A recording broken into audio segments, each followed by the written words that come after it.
बंकटलालाने ओळखलं दुपारची वेळ आहे. सामान्य बेकारी दिसत नाही हा माणूस, काहीतरी विशेष वाटतंय.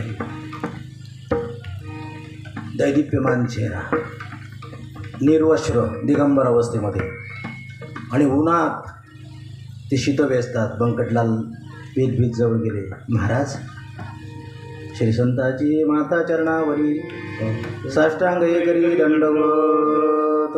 महाराजांना, गजानन महाराजांना लांबून नमस्कार केला. महाराज, आपण भुकेले आहात, मी आतून काहीतरी आणू? महाराजांनी फक्त वर बघितलं बरं का. जयाचा दिटवा वर झळके की पद्मपर माथा गळके, त्यांच्या दृष्टीमध्ये सुद्धा सामर्थ्य असते बरं का. संतांनी फक्त आपल्याकडे बघावं.